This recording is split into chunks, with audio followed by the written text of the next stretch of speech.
The rain tapped softly against the windows of the suburban house where 16-year-old Emily found herself alone. Her parents were out for a formal dinner, promising to return before dawn. The time had drifted quietly to 2 a.m., and the world beyond her window was consumed by the deep ink of night. Curled up in the sanctuary of her room, the silence was broken by an unsettling scratching sound at the bedroom door. The noise was faint, reminiscent of the family's cat clawing persistently. Emily hesitated, her initial irritation wavering as caution set in. She dismissed it, assuming her feline companions sought attention. Suddenly, the hairs on the back of her neck prickled with alarm as a raspy whisper pierced the stillness.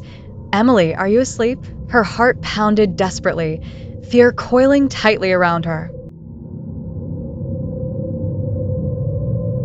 Out in the wilderness, when everything is silent, listen again. A couple, Megan and Tyler, went on a weekend hiking trip in the mountains of Montana. They set up camp beside a quiet lake, miles away from any cell service, people, or roads. That night, everything seemed perfect. No sounds except the wind in the trees. Around 1:30 a.m., Megan woke up to a strange feeling, a pressure in the air, like something heavy was watching them. Then she heard it, breathing, right outside the tent. Not human breathing, but deep, hoarse, wet, like lungs filled with water. She froze. Tyler was still asleep. Suddenly, something dragged its fingers slowly along the fabric of the tent.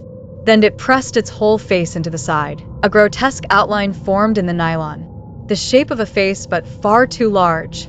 And wrong. No nose. The mouth was open, far too wide. Megan didn't move. The thing whispered, "Why are you inside my skin?" She screamed, waking Tyler, and they burst out of the tent with a flashlight. There was nothing, except for one thing. The tent was soaked, but it hadn't rained, and smeared across it in long, brown-red streaks were the words, "Don't wake it up again." They left everything behind and hiked back the entire next day. They reported it.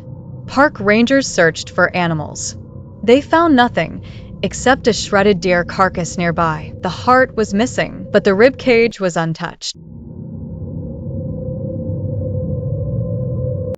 The basement call, Pennsylvania, 1994. When the phone rings at 3 a.m., don't answer it. Helen, a widow living alone in an old farmhouse, wakes up at 3:12 a.m. to the phone ringing. When she picks up, a raspy voice whispers, "Come get me.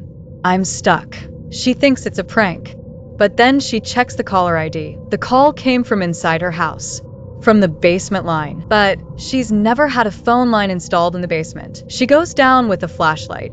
The light flickers. In the far corner, she sees a dusty, disconnected phone mounted to the wall. It's old, covered in cobwebs, but the receiver is off the hook. She gently places it back. 3 nights later, there's a knock at the door. A soaking wet man in a coat says, "It's me." "You answered." He was arrested.